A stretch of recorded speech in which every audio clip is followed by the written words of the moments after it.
السلام علیکم ورحمۃ اللہ وبرکاتہ۔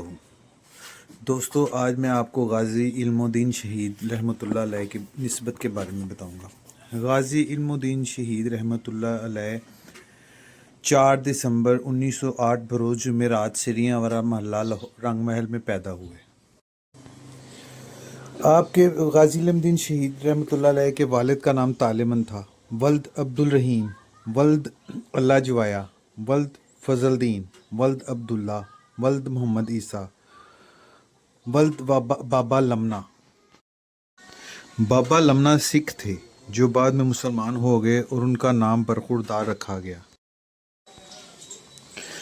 آپ رحمۃ اللہ علیہ کا سن پیدائش بھی تاریخ میں خاص اہمیت رکھتا ہے۔ اسی سال غیر مسلم احمدی فرقے کا سربراہ مرزا غلام احمد قادیانی ہیضے کے مرض میں مبتلا ہو کر جہنم وصل ہوا تھا۔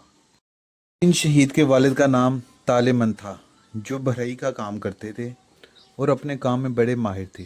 وہ متحدہ ہندوستان میں دور دور تک کام کے لیے جاتے تھے۔ بڑھئی کے کام میں مہارت کی وجہ سے ان کی ہندوستان میں بہت شہرت تھی۔ انہوں نے نظام دکن میں میر عثمان علی خان کے محل میں بھی کام کیا تھا، جس پر انہیں خصوصی سند دی گئی تھی۔ کی عمر جب 5 سال کی ہوئی تو انہیں محلے کی مسجد میں پڑھنے کے لیے بٹھایا گیا، لیکن علم دین رحمۃ اللہ علیہ پڑھائی کی طرف توجہ نہ دیتے تھے۔ تاہم طالمن جب نماز کے لیے مسجد میں جاتے تو انہیں اپنے ساتھ لے جاتے تاکہ ان کا دین اسلام کی طرف لگاؤ بڑھے اور یہ کچھ دینی تعلیم حاصل کر سکیں۔ کرتے تھے یہ اہل توحید کی مسجد تھی، جہاں مولانا سید عبد الواحد غزنوی، جن کا شمار اللہ تبارک و تعالیٰ کے نیک بندوں میں ہوتا تھا، درس قرآن ارشاد فرمایا کرتے تھے۔ طالمن علم دین رحمۃ اللہ علیہ کو اپنے ساتھ لے جایا کرتے تھے اور مولانا عبد الواحد غزنوی کے درس میں شریک ہوتے تھے کر سکے۔ تاہم ان کا ذہن بہت صاف تھا اور بڑے شریف الطبع تھے اور نمایاں خصوصیات کے حامل تھے۔ بڑے تحمل مزاج اور والدین کے فرما بردار تھے۔ جب طالمن نے دیکھا کہ علم دینی تعلیم حاصل کرنے کی طرف توجہ نہیں دے رہے تو انہوں نے اپنے ساتھ کام کے لیے پہ لگا لیا۔ چنانچہ آپ اپنے والد کے ساتھ جاتے اور کام سیکھتے۔ آپ کے گھر والے اور بہن بھائی بھی سمجھ گئے کہ آپ کا دینی تعلیم کی طرف توجہ نہیں ہے، آپ کام کی طرف توجہ دیں گے۔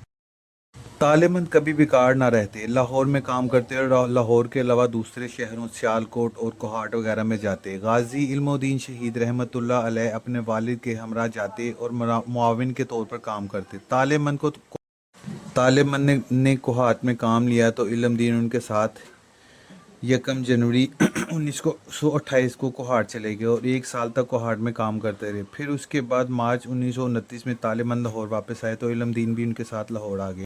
ان کے ماموں کی بیٹی کے ساتھ ہوگی۔ طالمن نے واپس کوہاٹ جانے کی تیاری کر رہے تھے کہ کچھ ایسے حالات ہو گئے کہ وہ کوہاٹ نہ جا سکے اور لاہور میں کام کرنے لگے۔ علم دین ان کے ساتھ کام میں مددگار رہے۔ غازی علم الدین شہید اپنے حال میں مست تھے، صبح کام پر جاتے اور شام کو واپس آتے۔ انہیں کچھ خبر نہ تھی کہ ملک میں کیا ہو رہا ہے۔ یہ وہ وقت تھا جب ہندوستان میں تحریک خلافت ناکام ہو چکی تھی۔ انگریز حکمران تھے جو ہندوؤں کے ساتھ مل کر مسلمانوں کے خلاف سازش کر رہے تھے۔ ہندوؤں نے شیعی اور آریہ سماج نے مسلمانوں کے خلاف تقریروں اور تحریروں کا سلسلہ شروع کر رکھا تھا، جس سے ملک کی فضا خراب ہوتی نظر آ رہی تھی۔ آریہ سماجوں کی سرگرمیاں ویسے تو تمام ہندوستان میں جاری تھی، لیکن لاہور میں ان سرگرمیوں کا خاص مرکز تھا۔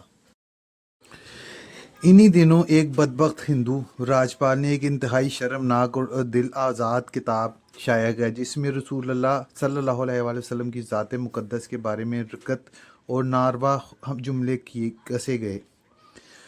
بدبخت راجپال کی سبتار روڈ پر کتابوں کی دکان تھی، اس کے ساتھ وہ دیال سنگھ کالج لاہور میں اعزازی پروفیسر بھی تھا۔ باقی واقعہ آپ کو میں اگلے ولاگ میں بتاؤں گا۔ یہ جس راستے پہ ہم جا رہے تھے، جہاں سے ہم گزرے ہیں، یہ سارا راستہ بارڈر کی طرف جاتا ہے۔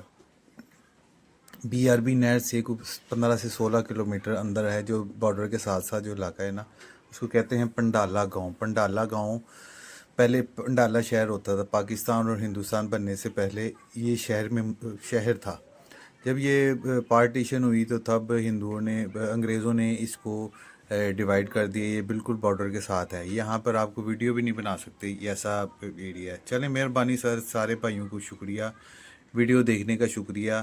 دعاؤں میں یاد رکھیے گا, کامنٹ سیکشن میں ضرور بتائیے گا, اپنی رائے ضرور دیجیے گا, اور سبسکرائب کرنا نہ بھولیے گا.